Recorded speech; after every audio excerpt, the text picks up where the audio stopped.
Върнах се в България, защото тук са нещата ценните за мен. Първо страната ми, майка ми, моята приятелка. Тук съм вкъщи. Тук мога да рисувам, не че не съм рисувал навънка, винаги съм рисувал, но тук имам едно спокойствие, че съм с домашните си дрехи облечен. За да не съм сам, затова се прибрах.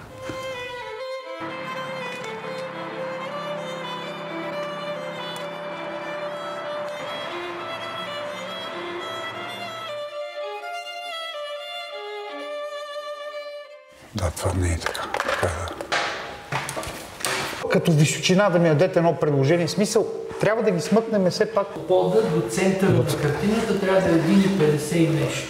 Ага. Чакай сега тук.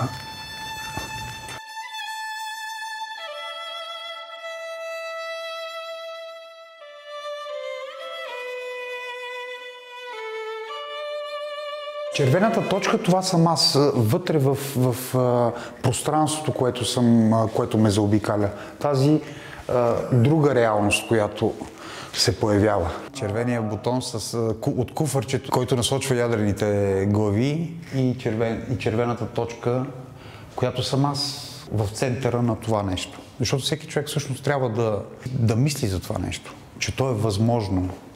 Ти си една точка в всичко това, което се случва.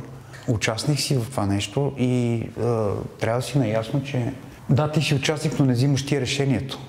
И докато се радваш на поредното нещо или плачеш за поредното нещо, някой може да натисне това червено копче и нещата да приключат. Тези така наречени световни лидери и всички всякакви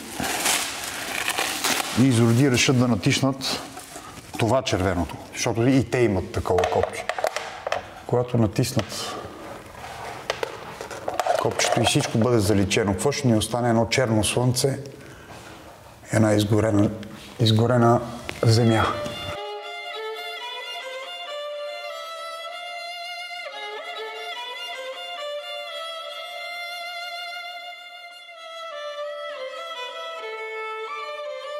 Използвам всякакви материали, пазарувам си от железарии, но обичам да откривам и материали в не типичните магазини за това. Рисувам с асфалти, с бензин. Бензина много присъства в моите, разтварям си боите тъй като те са алкидни и доста... Въобще отровно е. Моето изкуство е доста отровно в чисто физически аспект. Но пък се надявам, че точно с тази отрова създавам нещо, което пък ти отваря едни и други портали.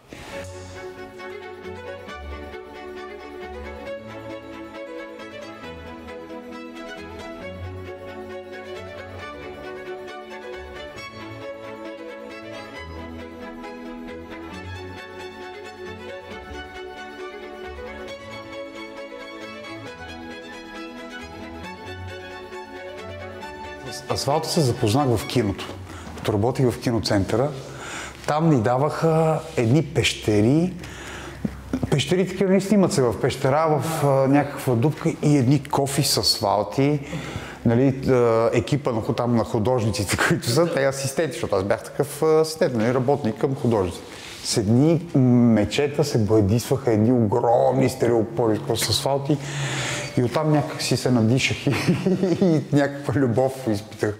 Само не съвсем, не е просто някой седи с мен. Само не съвсем е и света, моя свят, който е много разнообразен и който с годините става все по-пъстър, тъй като работя в тази посока, той да не става мрачен, а да става пъстър, открит, светъл, въпреки тъмните ми картини. В тъмните ми картини има светлина. Светлината за мен е много важна. Слънцето е моя вдъхновител. Така ми се ще и другите да мислят, че не са сами, защото хората изпаднали в света, в който живеем, който няма какво да си кривим Душата е ужасен. Той е свят на пари, на интереси, никой не мисли за човека въобще. Човешкото го няма. Ние губиме истинското, това, което е природата. Губиме чувствата си, човешките чувства. Забравяме, че сме хора. Ставаме роботи. Само не съвсем е това, което сме ние, човешкото. Искам моето изкуство да участва в това хората да не са сами, да не се чувстват сами.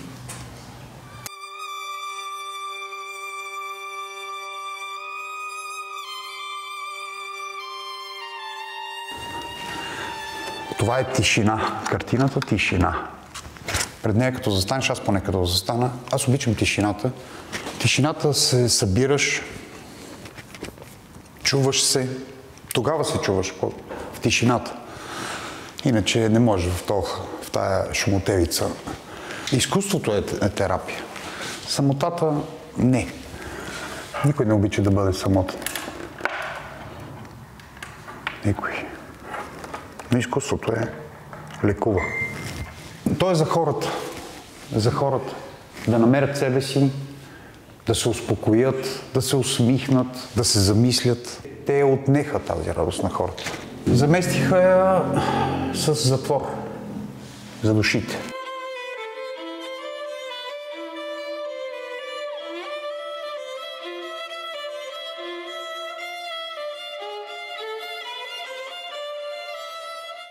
Началото на пътя съм.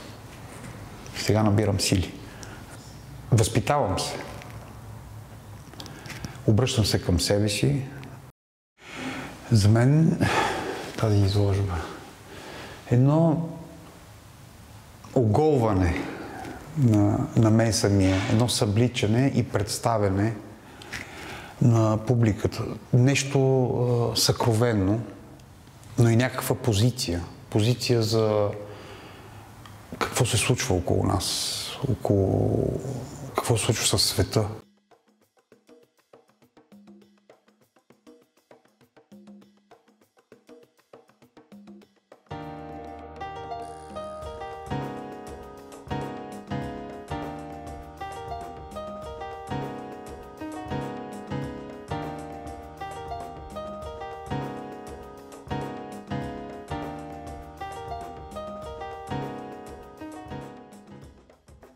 Цветовата палитра на автора е необикновенно богата, от приглушени хармонии до експресивни сблъсъци на тонове, които се преливат и отразяват, създавайки усещането за вътрешна светлина. В тези взаимодействия се разгръща поезията на цвета, деликатна и в същото време мощна енергия, която кара всяка композиция да звучи като симфония.